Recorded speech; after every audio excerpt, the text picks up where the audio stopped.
Last week, the Age of Eternities Precon lists were released, and I think they are sick. Not only are they really well built and include lots of cool reprints, Wizards also fixed an issue that Precons have had forever, and that I thought we were never going to see addressed. So, let's talk about them. The World Shaper Precon is a Junt deck centered around the idea of sacrificing lands for value. Interestingly, it's not so much about recurring lands, but rather about sacrificing them and then playing new ones through additional land drops. Although there's definitely some recursion going on as well. The commander is Halfhole, the World Seed, a 4-mana spacecraft. Once stationed for 2, we can tap it by paying 1 mana and sacrificing a land, and if we do, then we get to draw 2 cards and may play an additional land this turn. This reminds me a lot of Shorikai Genesis Engine, a similar 4-mana commander who is incredibly powerful. Having card draw in the command zone is fantastic, especially if it's also tied into the thematic through line of the rest of the deck, which it is. I actually play against a lot of Precons, and the most common issue I notice with those decks is that they run out of cards in hand. Well, that and another thing we'll talk about in a bit. This is where Wizards really outdid themselves with the World Shaper Precon. Not only does the commander draw cards, but many of the new designs do as well. But let's finish talking about the commander before we get to that. Station 8 turns it into a 6/7 creature with flying, vigilance and haste, and from then on, whenever we sacrifice a land, each opponent loses 2 life. This is actually a really scary finisher. With a Zoran Orb, or a similar repeatable sacrifice effect, we can easily drain the table for 20, 30 life all at once, and if that's somehow not enough, then we can just reanimate the lands and do it again. However, this deck doesn't play Zoran Orb, it's actually quite limited in terms of mass land sacrifice. Instead, it focuses on repeated individual land sacrifices that each generate additional value. I just wanted to point out the Zoran Orb thing because it's something that you can do if you want to upgrade the deck, but I'm not sure you actually want to do that because it would be very, very boosty, and as the deck is right now, it's nice and grindy, it's slow, and that's good, that's what Bracket 2 should be. It does make me wonder though if this commander might be budget viable. I've been wanting to build a Junt deck for a while and this could be the one. Also, there's Aftermath Analyst in this deck, which is very exciting because that means hopefully that card is going to drop in price a bit and then maybe I can build 6 again. Anyway, looking at the new cards, we can notice an interesting pattern. Exploration Broodship is a 1-mana spacecraft that, for Station 3, lets us play an additional land on our turn, and for Station 8, lets us replay a permanent from our graveyard once each turn by sacrificing a land in addition to its other costs. This is card advantage. A bit of a strange kind of card advantage, but card advantage nonetheless. Zarul Genesis Shepherd lets us play lands from our graveyard. Eumidian Wastewaker has us and the player that attacks sacrifice a permanent or discard a card, and then we draw a card for each land that entered the graveyard this way. And the Vendo Bushracer impulse draws whenever we sacrifice a non-token permanence. And that's just the new cards. This deck also plays Braids, Ogre of Autumn, Kobold, the Gitrog Monster, Escape to the Wilds, and a whole bunch more. All of this is card advantage. The World Shaper Precon is filled with it, which addresses the biggest problem Precons have had for a long time. They run out of steam way too easily, often folding completely to a single sweeper as they simply don't have any more cards in hand. That shouldn't happen here. With both a commander that can draw cards and an emphasis on card advantage in the 99, this deck can actually play through disruption and sustain itself in a long game. But as much as the card draw part is exciting, it's actually not what's most important. Because that is 42 lands. The World Shaper Precon plays 42 lands. It's time for a hard-to-swallow truth. The common knowledge of 36 to 38 lands for a commander deck is just objectively wrong. I understand the desire to maximize how many actual cards we have in our deck, but missing a land drop is a devastating disadvantage in Commander. Every missed land drop is a Rampant Growth undone, an Arcane Signet unplayed. Social Commander is more often than not decided by who has the most mana, and still, many players don't play enough lands. This is in part because most Precons don't play enough lands. Up to this point, they've usually sat at around 37. Even many decks that play specifically around lands don't really deviate from this. Tevil is at 37, Simone at 38. There are some exceptions to this, Yuma and Omo come to mind, But in general, Precons just don't have enough lands. The worst case of this is the Caesar Precon, which only plays 36. Each time I've played against it, it missed land drops left and right and just couldn't have any real impact on the game, and that fucking sucks. I believe that Precons should be working decks, and many of them simply aren't because of this one trivially easy to fix issue. So, how many should you play then? 40. 40 should be the minimum.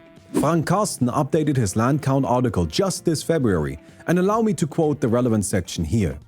For Commander, my general advice would be to start with 42 lands plus a Soul Ring, then cut a land for every 2 or 3 additional mana rocks you add. And he doesn't stand alone there. Sam Black has previously said that 40 is a good minimum, with his main argument being, how is making sure your deck functions not a top priority for social gaming? 40 is the minimum. Any reduction below this point needs a very strong justification, like for example playing Edrix by Master of Trest and having literally infinite card draw, or playing CEDH, which is not what we're talking about right now.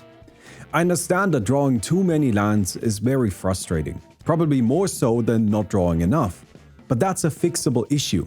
Cycle lands, MDFCs, and retrace spells allow us to turn lands into playable cards, while discarding as a cost and looting make them resources even while they are just in our hand. This is always the first advice I give new players. Go up to 40 lands in your Precon, add a bit of card draw, and try to find ways to turn useless cards in your hand into playable ones. This will make your deck much more resilient. And as much as I hate saying it in this simple way, but it's just kind of true, it will make playing Commander more fun. I've always hated that Precons came with only 37 lands, as if that's somehow good enough. And I never thought I would see the day when Wizards got out of that bad habit. And yet, here we are. World Shaper plays 42 lands, including multiple cycle and fetch lands, as well as ways to turn excess lands into other cards, like Loamcrafter Fawn and Formless Genesis. I have no complaints, this is just good deck building. At first I thought this might be another Yuma situation. World Shaper is centered around lands after all. But no, what makes this set of Precons so special is that the second Precon, Counterintelligence, a Jeskai artifact list centered around energy counters, also plays 40 lands. The commander for this deck is Inspirit, Flagship Vessel, a 3-mana Jeskai spacecraft that has a very easy Station 1 and then gains the ability to hand out either a +1/+1 counter or 2 charge counters at the beginning of our combat. This is much less generically useful than Huffle, but still works very well for this specific deck since it's centered around putting charge counters on artifacts.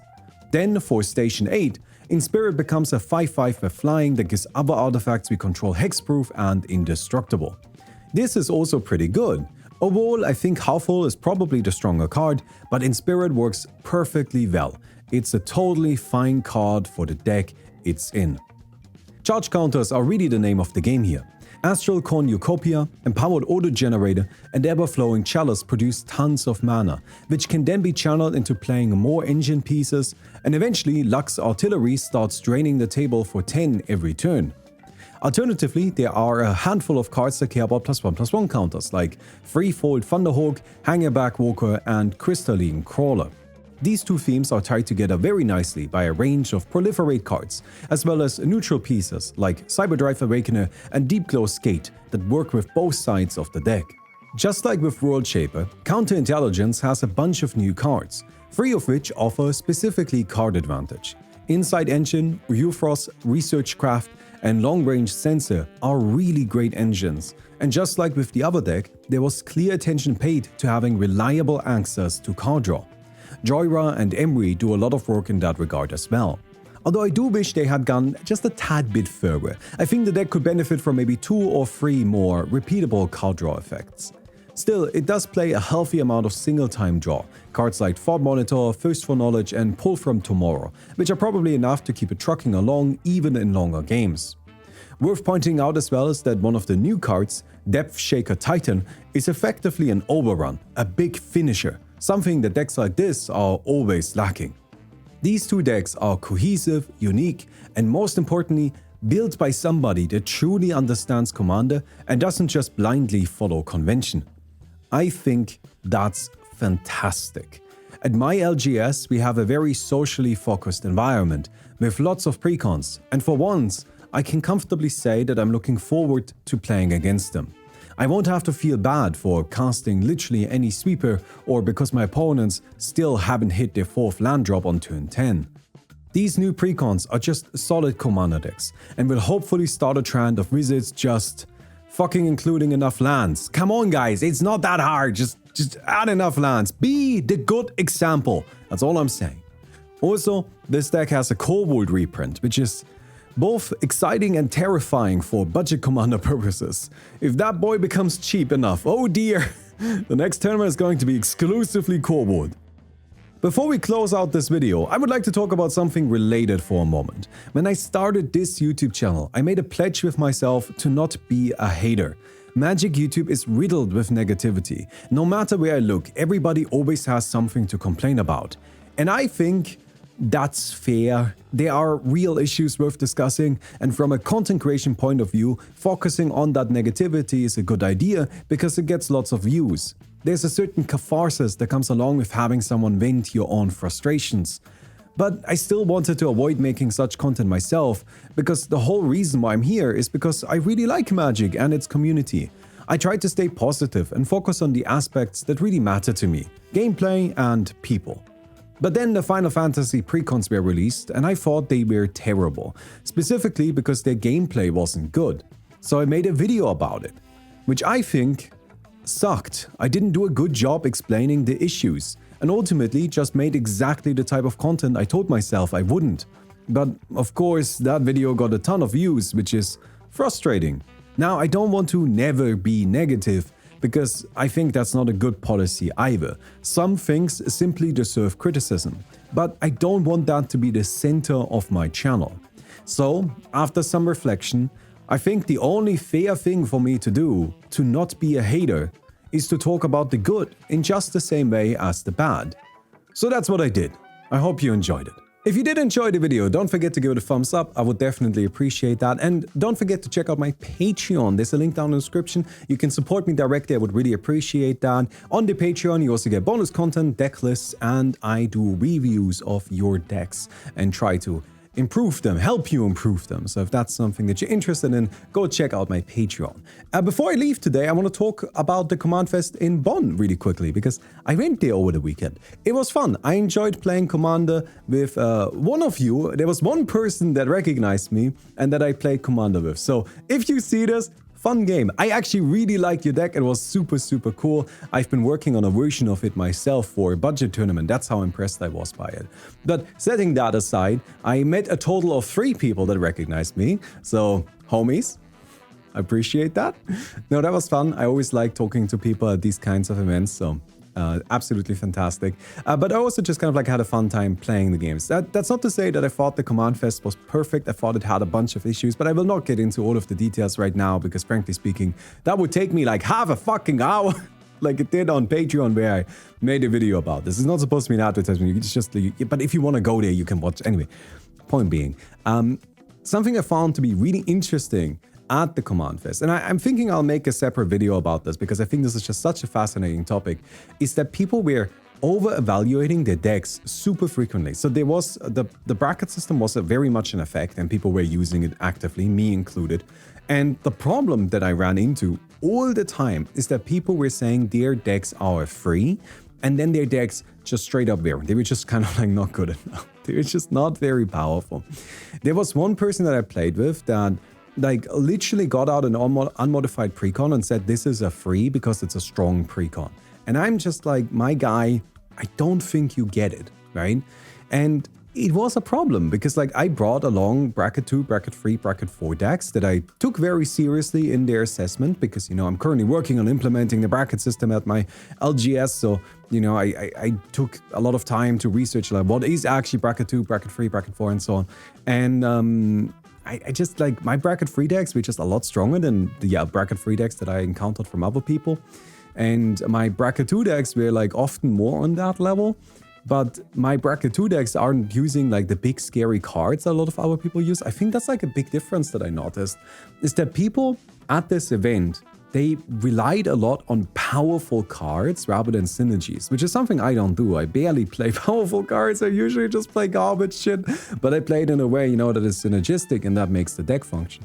But yeah, I'm not here to like kind of sing my own praises. I just think this was a really interesting observation that people were overestimating how good their decks were within the bracket system, and it almost felt like people were like didn't want to say that their decks were too, because there's this sort of implication that, you know, like a bracket 2 deck is a weak deck because it's just a precon. So my deck isn't a weak deck, because if my deck was weak, I would be a bad deck builder, and I am not a bad deck builder, I'm a fucking genius. So that must mean my deck is at least a 3. And I think that's like, I don't know, that seems to me like what was going on. Of course, I don't know for sure, but you know, I am a happy, proud bracket 2 gamer. I am happy to roll around in the dirt. That's what I enjoy the most. And the most fun games I had at the event were the handful of games where people were just opening, no, we are playing bracket 2. And I'm like, hell yeah, let's do that. So anyway, interesting stuff. I might make an entire video about this, to be honest. Probably will, because I think it's really fascinating. Anyways, I also won a €40 deck box for playing Treachery. That was cool. I'll see you guys. Goodbye.